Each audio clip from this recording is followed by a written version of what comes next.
Hello and welcome to kids commerce zone. दोस्तों, जैसा कि मैं डिसाइड किया था कि जितने भी एमसीक्यूज़ हैं हमारे इस चैनल पे होंगे, और लास्ट वीडियो में मैंने कहा था कि पार्टनरशिप से रिलेटेड कुछ और एमसीक्यूज़ में लेके आऊँगा। तो आज मैं वो एमसीक्यूज़ लेके आया हूँ। सबसे पहले आपको एक मौका दूंगा, आप स्क्रीनशॉट लो। जितने भी वाइट बोर्ड पे एमसीक्यूज़ लिखे गए हैं आप उसको सॉल्व करो, देखो आपको कितने आते हैं, कितने आपको नहीं आते, कितने आपको आते हैं, तो आपकी परफॉर्मेंस जज हो सके कितना आपने तैयारी की है।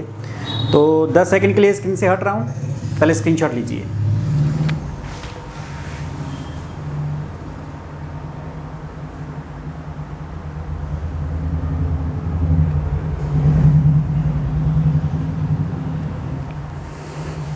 चलिए दोस्तों, शुरू करते हैं आज का टॉपिक। तो एमसीक्यूज़ पार्टनरशिप से रिलेटेड, जिसमें सबसे पहला है वो है main characteristics of Indian partnership act 1932 are. जो इंडियन पार्टनरशिप एक्ट 1932 है उसके जो मेन कैरेक्टरिस्टिक्स हैं वो कौन कौन से हैं। ए, फर्स्ट इज़ मोर देन 2%, कि एक पार्टनरशिप में 2 से ज़्यादा लोग होने चाहिए। B, to earn the profit, partnership हमें करनी है प्रॉफिट अर्न करने के लिए। C, relation of owner and agent, जो पार्टनर्स हैं वो ओनर भी हैं and at the same time वो एजेंट भी हैं। और डी, ऑल द अबव। तो जो मेन कैरेक्टरिस्टिक है वो मोर देन 2%, क्योंकि पार्टनरशिप 1% से फॉर्म नहीं हो सकती। There should be at least 2% to form a partnership. To earn the profit, profit भी उसका एक ऑब्जेक्ट होना चाहिए, क्योंकि आप नॉन प्रॉफिट ऑर्गेनाइजेशन नहीं हो जिनका जो मोटिव प्रॉफिट कमाना नहीं होता।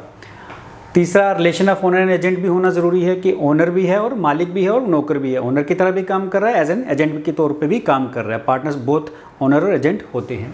और डी, ऑल ऑफ अबव। तो right option is D, all of above, क्योंकि ये सारे ही जो हैं मेन कैरेक्टरिस्टिक्स में आते हैं जो पार्टनरशिप एक्ट 1932 है।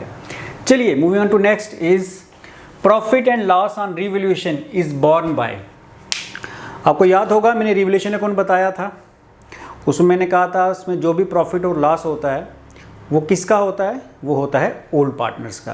क्योंकि नए पार्टनर के आने से पहले हम अपने एसेट्स और लाइबिलिटीज़ की दोबारा से वैल्यूएशन करते हैं, तो उसमें जो भी प्रॉफिट और लॉस है क्योंकि वो नए पार्टनर के आने से पहले का है, इट मीन्स वो ओल्ड पार्टनर्स को ही बिलोंग करेगा। तो यही क्वेश्चन भी है कि profit and loss on revaluation is borne by. Profit या लॉस और रिवैल्यूएशन पे वो प्रॉफिट या लॉस किसको जाएगा। A, old partner, B, new partner, C, all partner, D, none of this. So right answer is A, यानी old partner. Next is a new partner may be admitted to partnership with the consent of. एक नया partner partnership में आ सकता है with the consent of, किनकी मर्जी से। A, old partner, C, all old partner, B, all old partner, C, with the consent of 2/3 of partner, none of this. पहली option old partner, कि जितने भी पार्टनर उसमें से कोई एक पार्टनर, हम एक पार्टनर की बात करें, old partner not partners. Old partner मतलब जितने भी पार्टनर उसमें से कोई एक पार्टनर अगर ये बोले कि एक नया पार्टनर को हमें बिजनेस में लाना है, उसकी मर्जी से होगा। या ऑल ओल्ड पार्टनर, जितने भी ओल्ड पार्टनर सबकी मर्जी से होगा। या with the consent of 2/3 of partner, जो 2/3 पार्टनर है यानी टोटल पार्टनर का 2/3 उनकी मर्जी से होगा। या फिर नन ऑफ दिस, या इनमें से कोई भी नहीं। तो आपको याद रखना है कि पार्टनरशिप में जो भी कोई चीज़ होती है वो with the consent of all partners, सब पार्टनर के कंसेंट से होती है। So right answer is B, all old partners. Next is when new partner bring his share of goodwill in cash the amount is debited to. नया partner जब goodwill cash में लाता है तो हम किसको डेबिट करते हैं। आपको याद होगा मैंने जनरलिटीज बताई थी और मैंने कहा था जनरलिटीज कर लो क्योंकि इनसे रिलेटेड क्वेश्चंस आएंगे। तो नया पार्टनर जब गुडविल लेके आता है तो याद होगा हम डेबिट किसको करते थे, cash account to premium for goodwill, और साथ में अगर वो अपनी कैपिटल ला रहा तो साथ में कैपिटल भी, to new partners capital account. लेकिन डेबिट किसको करते थे हम डेबिट करते थे कैश को। So right answer is when new partner brings his share of goodwill in cash the amount is debited to. किसको हम डेबिट करेंगे, प्रीमियम फॉर गुडविल नहीं, वो तो हम क्रेडिट करते हैं कैश अकाउंट। सो हम कैश अकाउंट को ही डेबिट करेंगे। Right answer is B. Next is goodwill brought in cash will be shared by old partner in. जो नया पार्टनर गुडविल लेके आता है वो ओल्ड पार्टनर्स में बटेगी किस रेशो में? A is sacrificing ratio, B is old ratio, C is capital ratio, D none of this.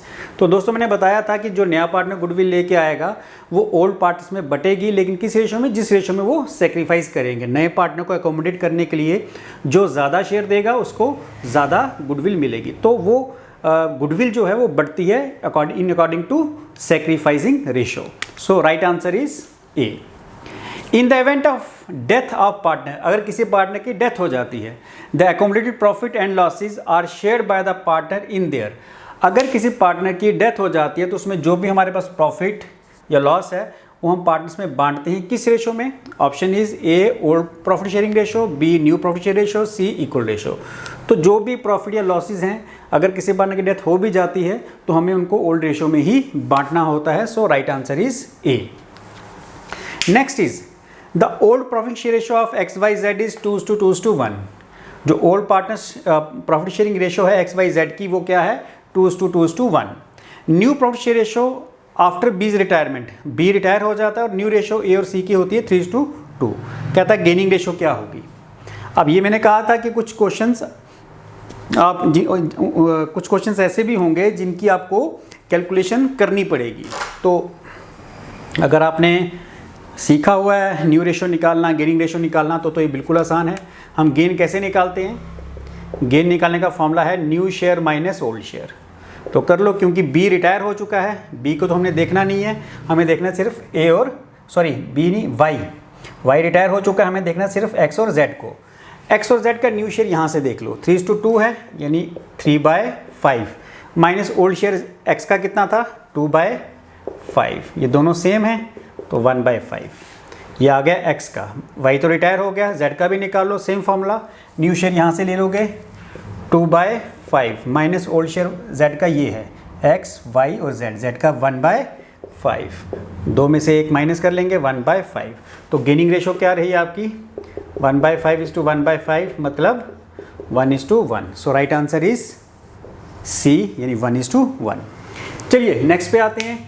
On retirement the retiring partner capital account will be credited. जब कोई partner retire होता है तो जो retiring partner है उसके account को credit किया जाता है, उसको अकाउंट में क्रेडिट किया जाता है क्या?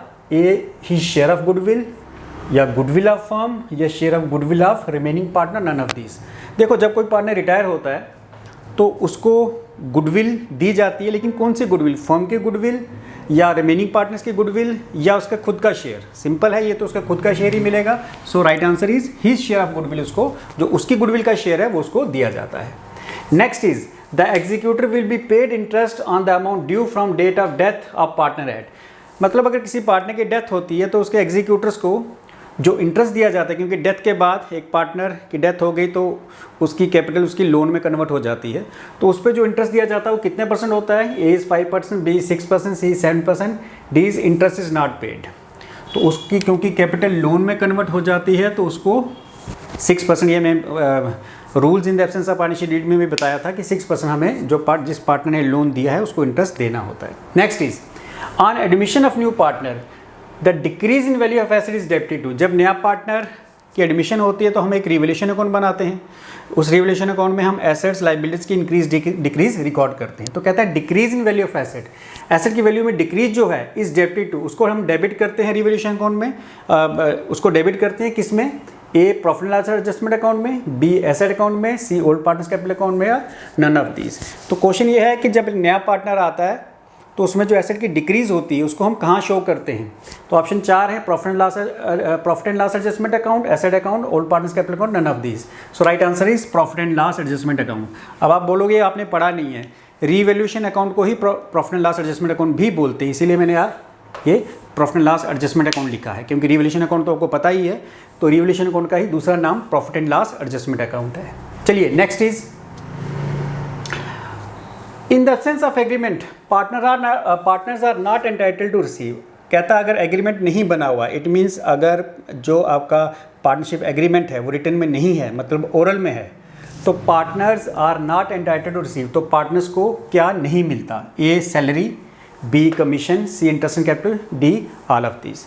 तो ये मैंने रूल्स बताया था, rules in the absence of partnership deed. जब पार्टनरशिप शुरू किया था उसमें मैंने कहा था कि अगर पार्टनरशिप डीड रिटर्न में नहीं है, मतलब ओरल है, उस केस में ना तो पार्टनर को सैलरी मिलती है, ना कमीशन मिलती है, ना कैपिटल पे इंटरेस्ट मिलता है। So answer is all of this, इनमें से कुछ भी नहीं मिलता। Last is when a partner is entitled to interest and capital it is payable.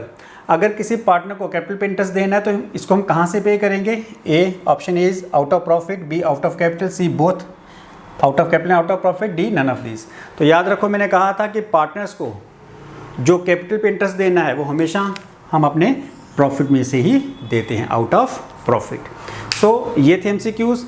Next chapter आपके लिए हम रख लेंगे, अभी हमने अकाउंटिंग इक्वेशन, हाँ जी नेक्स्ट चैप्टर आप कैश बुक पे आ जाओ। Cash book, ledger and accounting assumptions जो भी हमने रिसेंटली किया, इन तीनों का मिक्स करके मैं बनाऊंगा। तो तीनों चैप्टर आपको तैयार रखने हैं। क्या क्या है? Cash book, ledger and accounting assumptions and concepts. ये आप चैप्टर तैयार रखो, नेक्स्ट वीडियो में उसी पे लेके आऊँगा। आज के लिए इतना ही। थैंक यू दोस्तों। फॉलो करें इंस्टाग्राम पे, फेसबुक पे, और मेरा व्हाट्सएप नंबर आपको डिस्क्रिप्शन बॉक्स में मिलेगा। थैंक यू दोस्तों, थैंक यू सो मच।